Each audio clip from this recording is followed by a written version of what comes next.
আমি ওমরের নামে আল্লাহর কাছে নালিশ করব। কি নালিশ করবে? যে ওমরের আমলে আমি না খেয়ে আছি, আমার সন্তান না খেয়ে আছে। কথা বুঝতে পারছেন? এই কথা শোনার সাথে সাথে ওমর রাদিয়াল্লাহু আনহুর মানে বুকে আল্লাহ পাকের ভয় চলে আসলো, হৃদয় প্রকম্পিত হলো। প্রকম্পিত হওয়ার পর তিনি নিজে চলে গেলেন মদিনায়, যেটাকে বলি আমরা বাইতুল মাল, মানে রাষ্ট্রীয় সম্পদ যেখানে থাকতো ওটাকে বাইতুল মাল বলা হতো। সেখান থেকে একটা আটার বস্তা নিজের কাঁধে উঠিয়েছেন, উঠিয়ে নিজে পায়ে হেঁটে ওই মহিলার বাসায় যাচ্ছেন। তার পাশে থাকা একজন সাহাবী, তিনি বলছেন, তার নাম আসলাম রাদিয়াল্লাহু আনহু, তিনি বলছেন যে ইয়া আমিরুল মুমিনিন, হে আমিরুল মুমিনিন, আমাকে দিন, আনা আহমিলুক, আমি এটাকে বহন করে নিয়ে যাই। আপনি চলেন সাথে, সমস্যা নেই, আমি বহন করে নিয়ে যাই অ্যাটলিস্ট।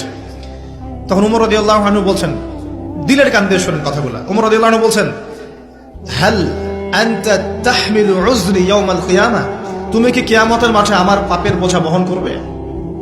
সুবহানাল্লাহ, চিন্তা করে দেখেন।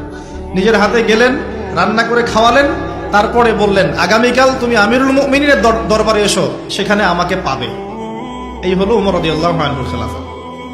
একদিন তিনি তার যে উট, এটাকে পরিষ্কার করছেন।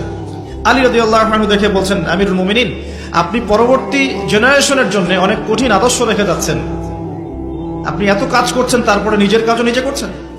তখন ওমর রাদিয়াল্লাহু আনহু বলছেন, ওয়ালা তালুমুনি ইয়া আবুল হাসান, হে আবুল হাসান, আমাকে এভাবে বিব্রত করো না, কারণ আমি ভয় করি যে আমি যে অর্ধবিশ্ব শাসন করছি, তারপরে আমি ভয় করি যে আমার এই শাসনের আন্ডারে যদি একটা রাখালও না খেয়ে মারা যায়, আমি ভয় করি আল্লাহ এর জন্য আমাকে জবাবদিহি করাবে। আরেকটা বলে শেষ করে দিই, আমর ইবনে আস রাদিয়াল্লাহু আনহু, তিনি একজন গভর্নর, কোথাকার? মিশরের। কার আমলে আছেন? ওমর রাদিয়াল্লাহু আনহুর সময়। তো তার ছেলের নাম হচ্ছে মুহাম্মদ। তো সেই মুহাম্মদ আমর ইবনে আসের ছেলে রাদিয়াল্লাহু আনহু। আল্লাহকে ভালোবাসলে চ্যানেলটি সাবস্ক্রাইব করে ভিডিওটি বেশি বেশি শেয়ার করে দিন।